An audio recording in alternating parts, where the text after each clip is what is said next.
Ces moteurs de légende ont plus de 40 ans, mais ils tournent encore à plein régime. Porsche, Lancia, Alfa Romeo, Triumph, tous ces modèles ont été produits avant 1979.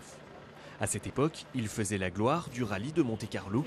Aujourd'hui, une version historique de cette compétition les fait renaître. Et ils n'ont pas beaucoup perdu de leur puissance.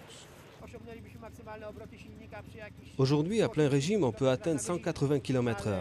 Mais à l'époque, ce même modèle était doté d'une transmission qui lui permettait de monter facilement à 220 km/h. Cette année, le rallye de Monte-Carlo fête son centenaire. Sa version historique n'existe quant à elle que depuis 1998, mais elle suscite beaucoup d'engouement. De 60 participants lors de son inauguration, l'épreuve compte plus de 300 inscrits pour cette 14e édition et 24 nationalités sont représentées. Petit, je l'ai regardé, maintenant un peu plus grand, je le fais. Voilà.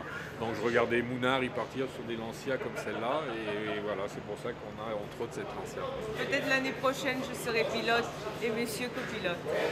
Non mais comme on en a deux, on fera chacun sa voiture alors. Voilà. Avec le rallye des voitures historiques est réapparue une tradition du Monte-Carlo disparue en 1997, celle des départs éloignés de la principauté. En 14 ans, le rallye historique est parti de Turin, Oslo, Badenbourg ou encore Copenhague. En 2011, il démarre de 5 villes, Varsovie, Glasgow, Marrakech, Barcelone et Reims. Tous les itinéraires se rejoignent à Monaco samedi après-midi. De là, dimanche, tous les concurrents repartent vers Valence. Le lundi, il y a une étape Valence-Valence.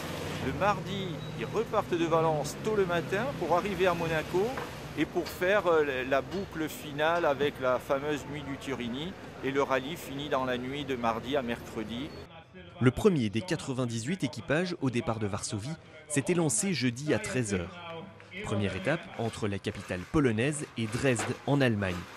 600 km à parcourir dans un délai scrupuleux, 19 h et 50 minutes précisément, repos inclus.